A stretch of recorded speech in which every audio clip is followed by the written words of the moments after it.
Muy buenas, técnicos y técnicas del mundo. Una cosa que tenéis que tener súper importante en la reparación son los componentes en serie y los componentes en paralelo.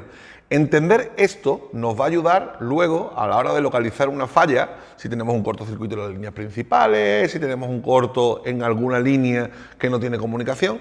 Ahí es donde nos va a ayudar a entender si un componente está en serie o un componente está en paralelo. Es sencillo, ¿vale?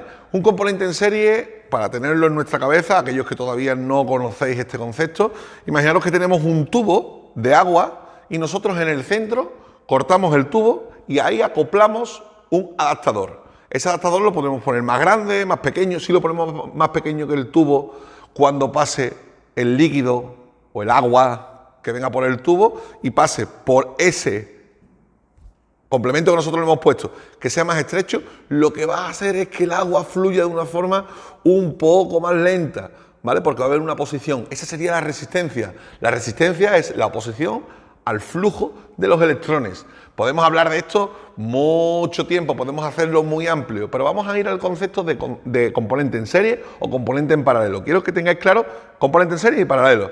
Un tubo, cortamos, colocamos en el centro un adaptador, eso sería un componente en serie. Cuando hablamos de un componente en paralelo, estamos hablando de un tubo, ¿vale? Un tubo que cortamos, pero a la vez, en vez de colocar el componente que siga al tubo, le hacemos como una T, ¿vale? Entonces, ese componente estaría para ese tubo y tendría otra salida más para otro tubo que conocemos. Es decir, un componente en serie se coloca en la misma línea y un componente en paralelo se coloca entre dos líneas. Normalmente vamos a hablar de componente en paralelo cuando el componente se sitúa entre la línea tierra y una línea X, ¿vale? Normalmente, aunque puede ser entre dos líneas que no sean una de ellas tierra.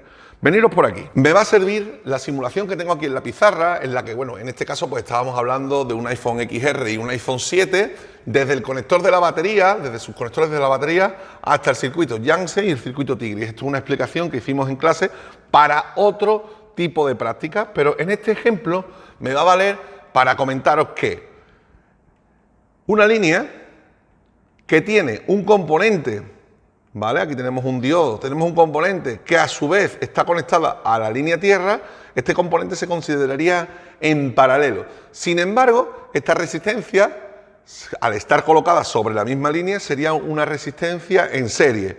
Componente en serie, todos estos componentes en paralelo. Estos componentes estarían en paralelo. Estos componentes en paralelo, sin embargo, esta resistencia en serie, ¿vale?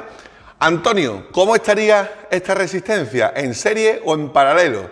Si ninguno de los dos extremos está a tierra.